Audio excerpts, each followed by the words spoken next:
हमें कोई इलाज भी मिल गया, मुझे समझ आ गई।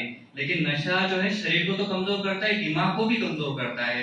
तो व्यक्ति अपना भला बुरा नहीं समझ सकता है कि यार मुझे क्या करना चाहिए, क्योंकि वो तो उस आदत में पड़ चुका है और उसको छोड़ने के विचार से ही वो परेशान होने लगता है कि यार मेरे को अगर कल नहीं मिला, जैसे अगर कोई बहुत ज्यादा शराब पीता है, उसको ये पता चले कि 10 दिन अभी शराब नहीं मिलेगी, तो वो 10 दिन नहीं मिलेगी, कल्पना से ही वो परेशान होने लगेगा। नहीं मिलेगी तो बात की बात है, लेकिन वो नहीं मिलेगी इस कल्पना से परेशान हो जाएगा। ये इतनी घातक हमें इतना गुलाम बना लेती है। और इस बीमारी के बारे में आपको वैसे भी बहुत कुछ पता है, मुझे लग रहा है समाज में हमारे आस पड़ोस में बहुत नशा करने वाले मित्र हैं, तो हमें वैसे भी बहुत सारी जानकारियां हैं। जो जानकारी नहीं है मैं वो 2-5 मिनट में आपको देने का प्रयास करता हूँ, ज्यादा समय नहीं लूंगा। सभी युवा ही बैठे हैं यहाँ पे। कोई भी समाज में 2 तरह के लोग होते हैं, नशा करने वाले और नशा नहीं करने वाले। मैं ये कल्पना कर रहा हूँ और ये विचार रखता हूँ कि आप में से तो कोई भी नहीं करते होंगे। तो जो नहीं करता ना, उसको जब नशा मुक्ति की बात करो तो उसको लगता है यार मेरा क्या लेना देना इस बीमारी से। जैसे यहाँ कुछ लोग बैठे होंगे तो वो बोल रहे हैं यार हमारा क्या नशा मुक्ति से लेना, हम तो करते ही नहीं है। और जो करता है वो भी यही सोचता है, जब मैं हम नशा करने वाले उससे बात करते तो वो बोलते हैं कि हम इससे ज्यादा समझदार है, हमें क्या बताएगा। और नीचे बैठे बैठे सोचते हैं कि ये बोलता लीवर खराब होगा, किडनी, हमारे को तो नींद भी नहीं आती रात में, हम तो भुगतभोगी हैं, हमसे ज्यादा जानते हैं, ये 15 साल का, हमने 20 साल नशा किया है। तो वो उनको लगता है इस ये हमारे लेवल का नहीं, हमसे ज्यादा जानकारी रखते हैं। और अभी आपके भी मन में विचार आ रहा होगा कि हम नशा नहीं करते हैं, हमारे घर में एक भी व्यक्ति नहीं करता, तो हम क्या, हमारा क्या लेना देना, बस 15-20 मिनट निकाल लेते हैं फिर घर जाते हैं। ये विचार कहीं कहीं थोड़ा सा आया होगा। और ये स्वाभाविक भी है, जो बीमारी हमें नहीं होती हम उसके बारे में कभी सुनते नहीं है, ये स्वाभाविक विचार है, मनुष्य का प्रवृत्ति है। तो लेकिन सुनना इसलिए चाहिए। एक अमेरिकन राइटर है, मैं उसकी किताब पढ़ रहा था कुछ समय पहले, तो उन्होंने ऐसा कहा कि अगर आपके घर में या आप नशा करते हैं या आपके घर में कोई भी नशा करता है, सिर्फ नशे के बारे में उसने ऐसा बोला है, अगर आप नशा करते हैं, आपके घर में कोई नशा करता है, तो आपको सचेत हो जाने की जरूरत है, डरने की जरूरत है, कुछ करने की, यत्न करने की जरूरत है, कुछ प्रयास करने की जरूरत है। आपके घर परिवार में कोई भी नहीं करता, तो आपके गांव मोहल्ले में कोई तो भी नशा करता होगा, तो भी आपको सचेत हो जाने की जरूरत है। गांव मोहल्ले में कोई भी नहीं करता होगा, तो आपके शहर या प्रदेश में कोई तो भी नशा करता होगा, तो भी सचेत हो जाने की जरूरत है, अगर एक व्यक्ति भी नशा करता है। और अगर आपके प्रदेश में नहीं करता, तो आपके देश में कोई तो नशा करता ही होगा, तो भी सचेत हो जाने की जरूरत है, अगर एक व्यक्ति भी आपके देश में नशा कर रहा है ना। आपके देश में कोई भी नशा नहीं कर रहा तो बधाई हो, आप पृथ्वी ग्रह पे नहीं हो।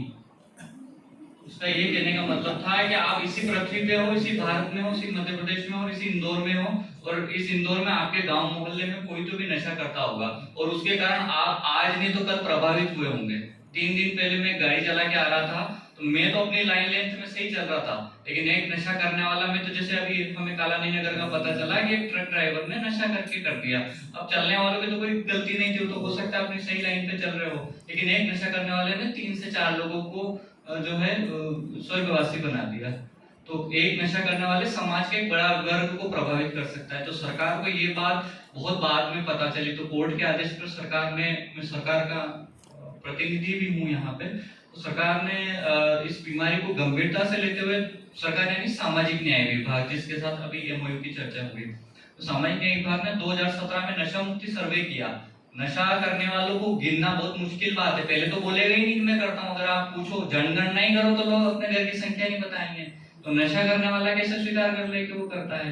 तो ये नशा मुक्ति सर्वे किया गया, 2017 में शुरू हुआ पूरे भारत में, और 2019 में खत्म हुआ। उसकी रिपोर्ट आई हमारे सामने, तो पता चला कि वही सरकारी सर्वे था, यानी आप समझ लो सरकार ने अगर कोई सर्वे दिया तो चीजें उससे ज्यादा ही हुआ होगी, तो सरकार ने कम करके बताया, तो भी आप सोच लो कि 100 में से भारत में से 15 लोग शराब पीते हैं, जिनकी उम्र 18 से 75 साल के बीच की है, हर 100 में से 15 लोग शराब पीते हैं। और मध्य प्रदेश में तो आंकड़ा और ज्यादा है, हर 100 में से 19 लोग शराब पीते हैं, 18.9, यानी हर 100 में से 19 लोग शराब पी रहे हैं। और सभी नशों को जोड़ दिया जाए तो भारत में से हर 100 में से 52 लोग कोई न कोई प्रकार का नशा कर रहे हैं, ये सरकारी आंकड़ा है, दिल्ली के एक एनजीओ ने किया था। तो भारत में से हर 100 में से 76 लोग कोई न कोई नशा कर रहे हैं। तो अगर नशा वाकई में बीमारी है तो भारत में से 100 में से 76 लोग बीमार हैं, और इसका आज नहीं तो कल हम भुगत ही रहे हैं। एक व्यक्ति 3 लोगों को मार के जा रहा है, ऐसे समाज का कई वर्ग प्रभावित हो रहे हैं। एक अस्पताल में एक नर्स ने नशे में, यानी वो कुछ ड्रग्स के नशे में 4 लोगों को गलत इंजेक्शन लगा दिया गुजरात में, अभी कल की घटना है, और 3 से 4 लोग उससे प्रभावित हो गए। हो सकता है वो आने वाले समय में और परेशान हो। तो ऐसी कई घटनाएं हैं। अभी उज्जैन में राजस्थान से 12 तारीख थी, तो एक ट्रेवलर आ रही थी जिसमें 20 लोग थे। ये 4 साल पुरानी घटना है। तो ड्राइवर जो है उसने नशा कर रखा था। तो नहीं, ड्राइवर ने नशा नहीं कर रखा था। उस ट्रेवलर को 2 नशा करने वाले मित्र जो हैं वो कट देते हैं उज्जैन के आसपास कहीं, और वो जो ट्रेवलर है वो खाई में गिरती है। दूल्हे सहित 6 लोगों की मृत्यु हो जाती है। 4 साल पुरानी घटना है। तो एक और वो दोनों स्वस्थ हैं, जो जिन्होंने कट दिया था नशा करने वाले मित्र तो स्वस्थ हैं, उनको कुछ नहीं हुआ।